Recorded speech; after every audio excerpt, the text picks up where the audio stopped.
이제 배당받을 것이 없게 되는 거죠. 근데 사실은 1억 4,400이 아니라 한 1억 3천 몇백으로 해서 한 1,000만 원 정도 남았어요. 그래서 무이여는 우리가 경매 같은 경우는 무이여가 나오면 민사집행법 102조에 의해서 남을 가망이 없을 때, 즉 무이여일 때는 경매를 취소해야 되는 규정이 있죠. 물론 무이여가 돼도 경매를 진행하는 경우도 많지만 어쨌든 이거는 무이여가 되지 않았어요. 그래서 이런 경우는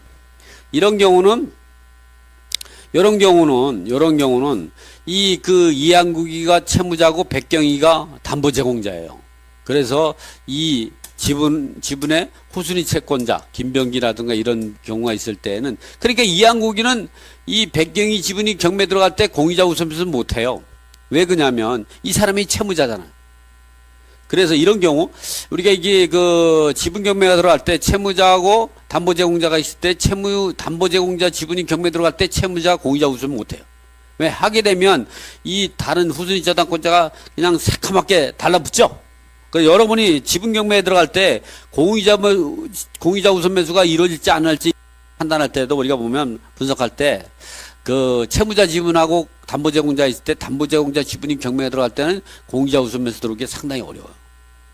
그러나 채무자 지분이 경매에 들어갈 때 담보 제공자는 후순위저당 민법 368조 2항에 따른 후순위저당권자의 법정 대의를 할 수가 없는 거죠. 물상 대의를 할 수가 없는 거죠. 그래서 그럴 때는 공의자 우선 간단하죠. 그러니까 담보 제공자 지분이 경매에 들어갈 때는 공의자 우선 매수가 상당히 어렵다. 그러나 채무자 지분이 경매에 들어갈 때는 가볍게 담보 제공자가 물상 보증인이 공의자 우선 매수 할 수 있다. 이런 것도 우리가 이 지분을 공부할 때 꼭 알고 있어야 되는 거죠.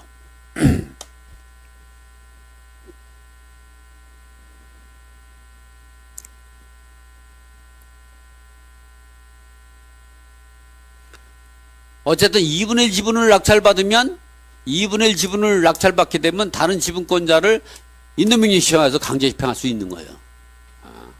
왜? 우리가 주택을 사용식하려면 적법한 관리행위를 하려고, 적법한 관리행위는 민법 제265조에 의해서 과반수로 정한다는, 과반수라는 건 50%를 초과되니까 51% 정도의 지분을 가지고 있어야 하는데 50%는 과반수가 되지 못하면 어차피 소수 지분권자에 불과한 거죠. 그래서 인도명령이 시행할 수 있다.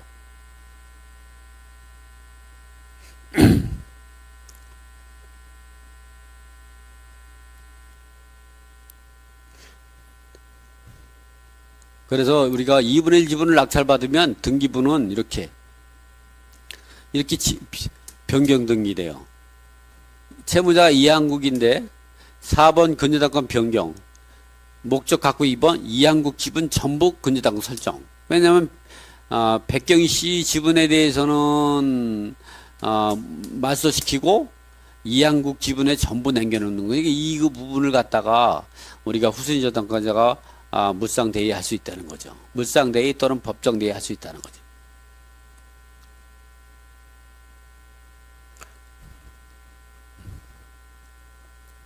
자,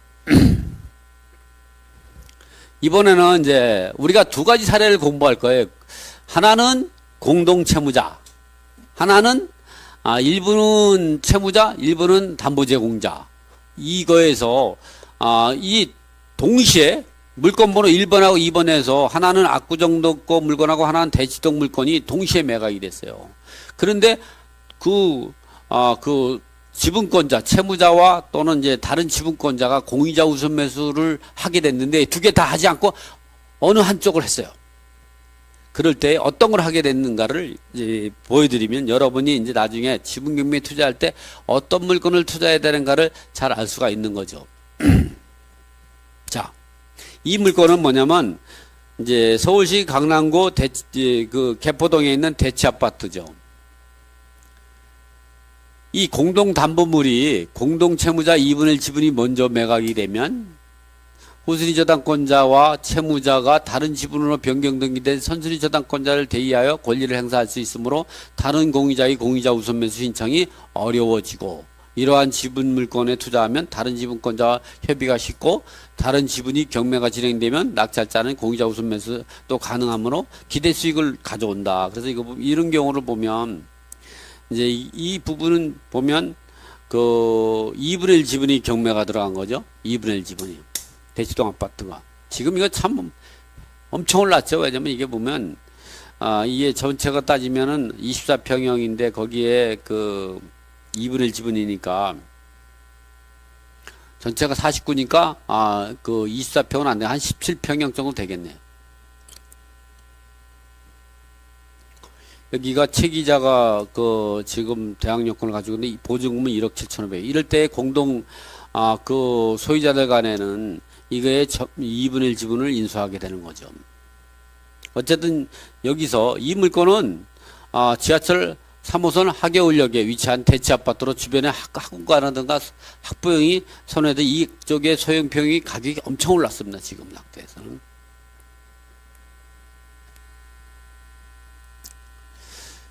예, 이번에는 공동담보물이 채무자가 3분의 1 지분이 먼저 매각이 되면 채무자 지분이 3분의 1. 좀 전에 2분의 1은 대치동에 있는 아파트가 대치 아파트 같은 경우는 개포동의 대치 아파트 같은 경우는 2분의 1 지분은 공동 채무자요. 근데 거기서 공유자 우선 매수를 할 것인지 아니면 이건 압구정동 현대 아파트거든요. 음마 아파트네요. 이건 대치동 음마 아파트. 대치동 음마 아파트 같은 경우는 채무자 지분이 3분의 1이고 나머지는 담보제공자, 물상보증인이 3분의 2 지분을 가지고 있어요. 이런데 이 채무자 지분이 3분의 1 지분이 경매에 들어가니까 이럴 때는 어떻게 했어요? 그 담보제공자, 즉 물상보증인이 공유자 우선 매수를 할 수가 있었던 거죠. 실제 그랬어요. 그러니까 좀 전에 대치 아파트 같은 경우에서는 이 공동 채무자이기 때문에 2분의 1 지분만큼은 후순위 저당권자가 민법 368조 2항에 따라서 그 물상대의하면 2분의 1만큼은 물어줘야 되는 거예요. 그러나 이거 같은 경우는 어떻게 돼요? 채무자와 담보제공자, 그 채무자가 한번 제가 판서를 해가면서 한번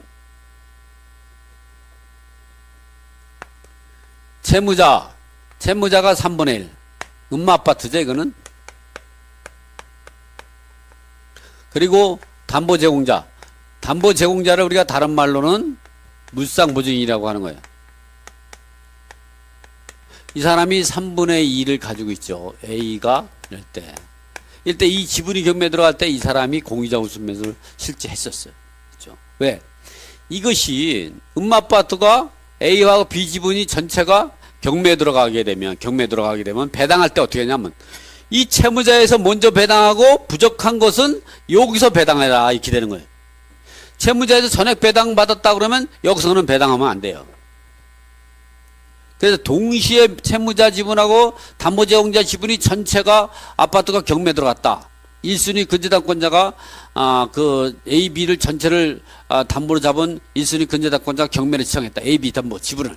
이랬을 때 이 배당은 채무자 지분에서 먼저 배당하고 부족한 것은 물상보증인이 담보 책임을 메우게라. 물상보증인이 담보 책임을 그래서 이럴 때에는 채무자 지분이 매각이 되면 채무자는 담보제공자한테 구상권을 청구할 수 있는 지위가 있을까 없을까요? 없어. 그러니까 어떻게 돼요? 이 사람이 이거를 물상대의할 수 있는 민법 480, 480에 일단 물상보증인이 변제대의가 없다는 거죠. 이런 이 소유자가 즉 채무자가 물상보증인이 변제대의를 할 수 있는 권한하에 또는 구상권을 청구할 수 있는 범위 내에서 후순위 저당권자 역시 이걸 청구할 수 있는데 이 사람이 하지 못하니까 당연히 이 사람은 못하는 거죠. 이러한 원리는 채무자와 담보제공자가 동시에 매각했을 때 채무자에서 먼저 배당하고 부족한 것에 대해서 물상보증인 담보 책임을 묻는 것과 같은 맥락으로 이어진다. 같은 맥락으로 이어진다.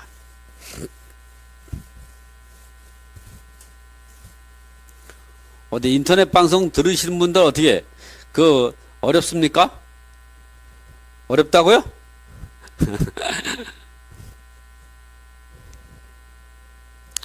여러분이 말을 안 해도 다 여러분이 뭐 얘기하는 여러분이 있어봐야 뭐 한 1,200개 더 떨어져 있겠어요? 떨어져 있는 얘기하는 거는 이미 다 귀에 다 들려요. 천리 정도는 보고 살아야죠. 천리에 떨어져 있는 목소리를 못 들으면 그건 김동희 선생이 아니지. 김동희 선생은 천리에 있는 소리는 들을 수 있어요.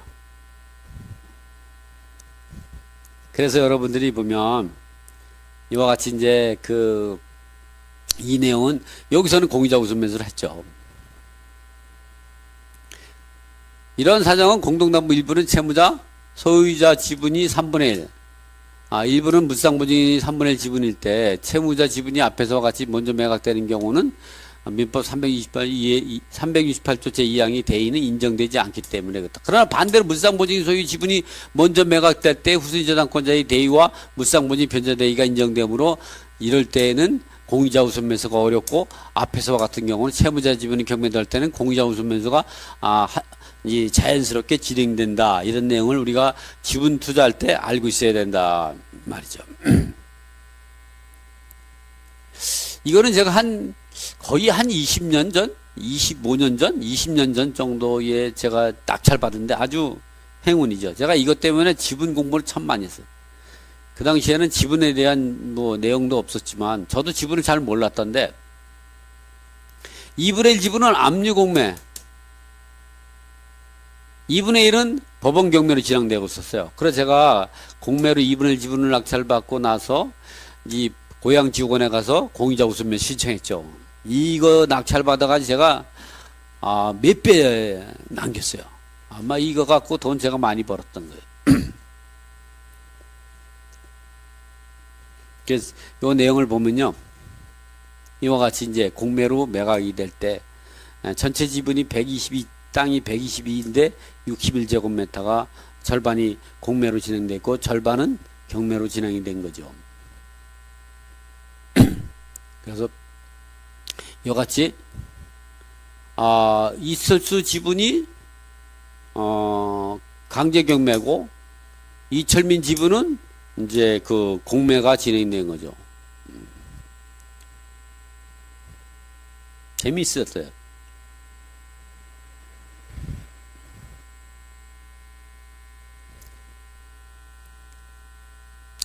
이렇게 지분 이럴 때는 동시배당, 20배당을 우리가 생각해 볼 필요가 있는 거죠. 어쨌든 이런 데에서 우리가 동시에 배당할 때는 이렇게 이거는 인천광역시가 이철민에 대해서 청구할 수 있는 채권이니까 이럴 때만 하고 여기는 없는 거죠. 여기 농협근저당권은 이철민하고 이철수를 공동 저당권으로 설정한 거고 의정부 세무서도 채권은 사람 따라가잖아요. 이철수까지는 못 따라가는 거죠. 북이전 세무서도 이철민은 따라가지만 이철수한테 청구할 수 있는 권리는 아니죠. 채권은 사람 따라가고 물권은 물건 따라가고 물건은 부동산, 동산을 말하는 거예요. 부천 세무도 채권이니까 이 사람한테만 가는 거죠. 이렇게 했을 때 두 개를 갖고 동시 배당표를 짜서 이 동시에 배당 받을 수 있는 금액을 범위 내에서 우리가 그보다도 적게 받은 후순위 저당권자는 민법 368조항에 따른 물상보증이 후순위 저당권자의 물상대의를 할 수 있다. 이런 내용은 좀 전에 설명을 했고 어쨌든 이런 식으로 해서 우리가 지분을 투자할 때는 이렇게 한다. 이번에는 재개발 지역에서 수인이 공유 지분이 일부가 경매로 매각될 때 이 부분 같은 경우도 보면 이렇게 일부 지분이 나왔을 때 재개발 지역에서는 요것만 갖고 이제 이게 요것만 갖고 낙찰 받으면 현금 청산인지 아니면 공동 분양권자인지 아니면 단독 분양권자에 따라 가지고 수익이 어마어마하게 달라진다. 우리가 이 재개발이나 재건축에서 현금 청산이 되는 것은 현금 청산 대상자를 물건을 샀을 때는 수익이 거의 없어요. 여러분이 대수면 현금 청산 대상자의 물건은 손 안 대는 게 나아요.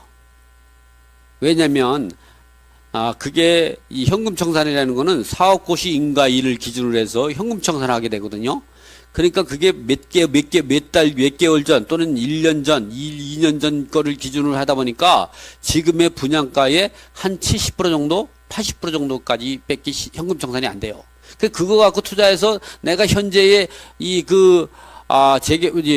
권리 가액 갖고 또는 이제 현재의 분양가를 갖고 계산을 한다고 하면 손해를 보게 되죠. 그렇게 손해본 사람이 많아요. 여러분들은 그것이 공동 분양권자도 좋고 아니면 단독 분양권자면 더 좋겠죠. 이런 분양권을 얻을 수 있는 것이 계속적으로 미래 가치가 높아지는 거죠. 근데 현금 청산 대상자의 물건을 선택하는 것은 상당히 주의가 필요해요.